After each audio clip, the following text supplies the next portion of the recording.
everyone, welcome back to my channel. So today I am going to be reviewing the Anastasia Glow Kit in Moonchild. So I actually just recently hauled this a couple days ago, but I've had it now for almost 2 weeks, and I want to give you guys kind of my rundown, my thoughts, pros and cons. Is this worth the money? So if you do not know, Anastasia is pretty well known mostly for their brow products, but they're also really well known for their contour products, and they have a couple, I believe 5 different glow kits, and this one is the one that's known as kind of the most eccentric as far as it's a different formula. There's 6 pans of different colors rather than 4, and it is one of their newest. This and the Sweets Glow Kit are their 2 newest. So let's go over the specs really quickly.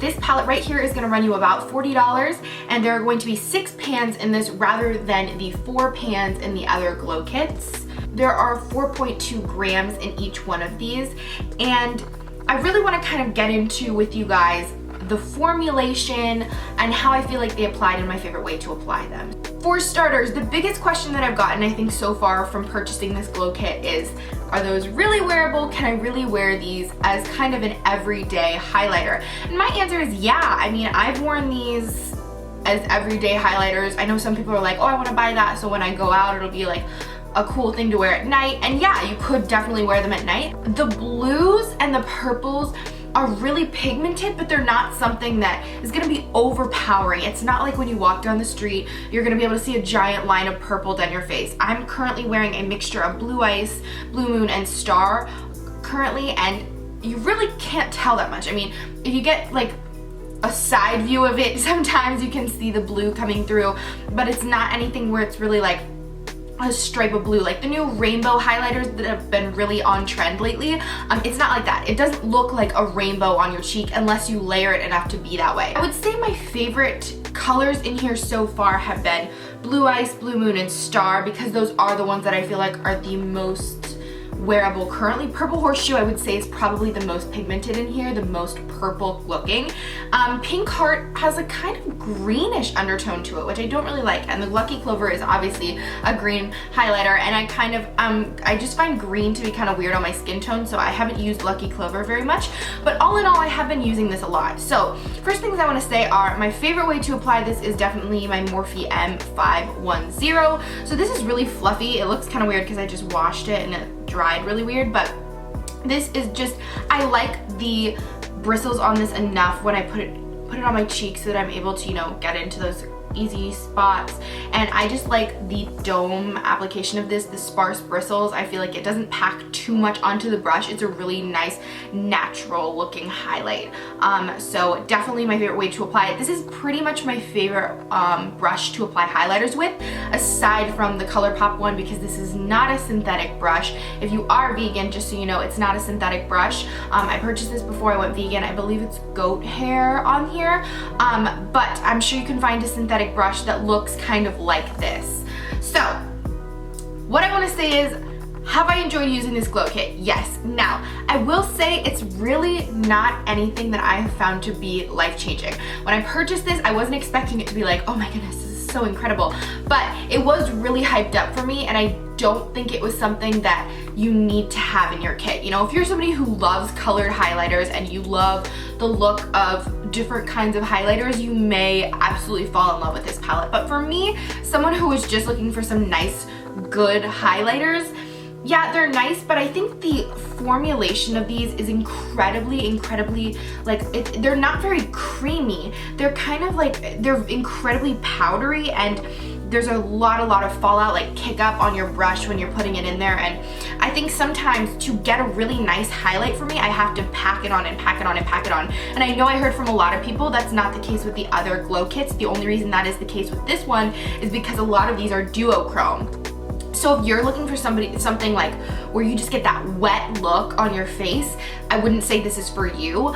This is more of, honestly, I know natural highlight doesn't seem like it would be associated with colors like this, but it is much more of a subtle highlight as far as highlighting goes. Now the color does shine through, like I said, if you pack it on here, but I have not gotten, you know, a ton of usage out of this as much as I thought I was going to, because I don't mind the layering of highlighting, but it's just, I thought when I bought it, it was going to be a lot more pigmented than it was. So previously, I had purchased from Anastasia one of their Starlight, their illuminators in Starlight. So this looks really gross because there was a lot of kick up on this, but I think it really eloquently shows the difference between, you know, this formulation, this kind of highlighter, and these ones here. You know, when I rub my finger in this, not hardly touching it, you know, it looks like that. You swatch it right here and, you know, it's on there. You can tell it's seriously on there. And then if I come over here and I know finger swatches aren't necessarily all that, you know, they're not really true representations because you would never apply highlighter with your finger, but I'll show close-ups on this, but you know, Blue Ice is up here and the Starlight Illuminator is down here, and I know my exposure's up really high, but you know, there is a huge difference for me. This one right here is just a very, very pigmented, full highlighter. And whereas this is kind of like, it's a highlighter, but I think the concentration was a lot more on the colors rather than on the highlight itself, which is my fault maybe for buying into that gimmick a little bit too much. And rather than buying a different glow kit, I bought this one thinking that I would still get the same kind of quality as the other glow kits, and not necessarily that it's bad quality, because it's not. It's just not as pigmented, not as full as I wanted it to be. As far as, you know, lasting power, staying power, I find that they do a really good job. You know, when I came home, I could still recognize the highlight on my face. It wasn't gone. I do have dry skin, so I can't really speak to that as far as like oily combination skin goes, but I do have very dry skin. So for me, it stayed on really well. I think my only other complaint I really had was kind of the packaging, which everybody talks about. You know, it's kind of flimsy, you know, for $40. But I do love the coloring and like the duochrome of this. I think it's so cool if you just like whip it out of your bag and just like, hey, you know. As far as the specs of it, how much you pay for what you get, it's not a bad deal. But it's just not something that I think is something, it's just not something that I would tell you, run out right now, purchase this, you need to get your hands on this, because it is a limited edition product. So if you are checking it out and you're thinking about it, you know, go pick it up, try it out for yourself. It's unique, I like that about it, but it's not the exact formula that I was looking for. A little bit too chalky for my taste. But that is just personally. I've heard a lot of other people have great reviews on it. They really, really enjoyed it. And if you are one of those people, heck yeah, I'm so happy for you.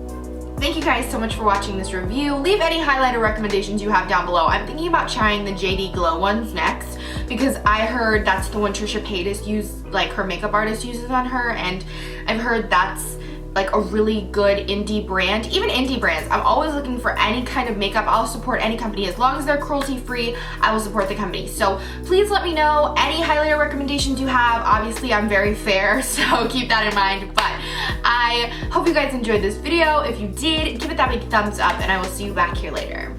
How would I want you to know that I know that I'm not